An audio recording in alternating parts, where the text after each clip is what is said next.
Dhaka airport থেকে অনেকের guide কেটে মাল চুরি হয়, যেটা আগে জানতাম। আজকে সেটা আমার সাথেই হয়েছে। 15,000 থেকে 20,000 টাকার মাল চুরি হয়ে গেছে, নাই হয়ে গেছে। সৌদি আরবের জেদ্দা এয়ারপোর্ট থেকে আমরা আমাদের লাগেজগুলো এবং ব্যাগেজগুলো, এই গাইডগুলোকে আমরা বুক দিই। ঢাকা এয়ারপোর্ট থেকে এসে এটা আমরা রিসিভ করি। তো আসার সময় আমি যখন এগুলো মালগুলো পেয়েছিলাম, আমার কাছে তখনও ডাউট লাগছে যে একটা গাইডের মধ্যে একটু ছিঁড়া আছে। কিন্তু আমি ওখানে কোনো চ্যালেঞ্জ করিনি। আমি ওখান থেকে আমাদের মালগুলো নিয়ে চলে আসি, কারণ আমরা এক্স্যাক্টলি জানি না আসলে মাল কোনো চুরি হয়েছে কি না।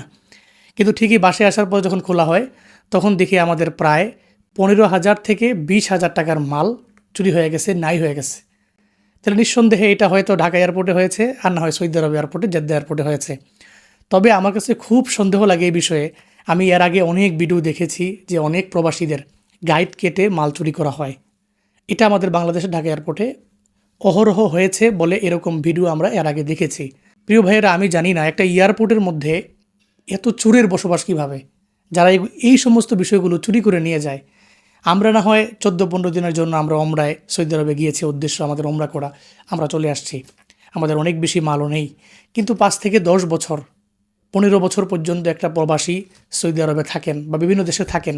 এরা এদের স্বপ্নগুলো নিয়ে বাড়িতে যখন ফিরেন, এদের আব্বার জন্য, আম্মার জন্য, পরিবারের জন্য অনেক গুরুত্বপূর্ণ মালও কিনেন। যেটা আমরা ইতিপূর্বে দেখেছি, একটা প্রবাসী গোল্ডও নিয়ে আসছে, তার গোল্ড পর্যন্ত সে তার এই ব্যাগেজের মধ্যে পাচ্ছে না।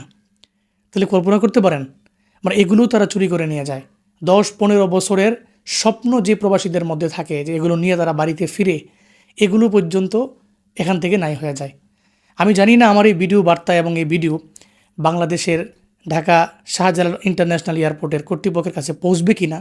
তবে যদি 1-2 জন মানুষ দেখেই থাকেন, আমি আপনাদেরকে রিকোয়েস্ট করছি, হাত জোর করে রিকোয়েস্ট করি, আজকে আমার মাল গিয়েছে, ইতিপূর্বে অনেক প্রবাসীদের মাল গিয়েছে, নাই হয়ে গেছে, ইন ফিউচারে দেখা যাবে অনেক গুরুত্বপূর্ণ মাল নাই হয়ে যাচ্ছে। তাহলে তো মানুষ আস্থা হারাবে।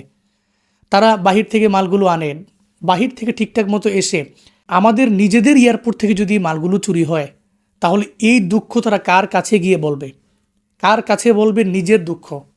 এজন্য আমি ঢাকা এয়ারপোর্ট কর্তৃপক্ষকে বলবো, আপনারা শক্ত হস্তে এই চোরগুলোকে দমন করুন, যারা মানুষের স্বপ্নগুলো পর্যন্ত কেড়ে নেয়।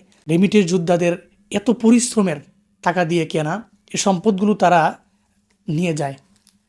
এদেরকে শক্ত হস্তে দমন করুন, আমি আপনাদেরকে বলছি। তাহলে ইনশাআল্লাহ আশা করি আমাদের এয়ারপোর্ট অনেক দূর পর্যন্ত এগিয়ে যাবে, আমাদের দেশ অনেক দূর পর্যন্ত এগিয়ে যাবে ইনশাআল্লাহ।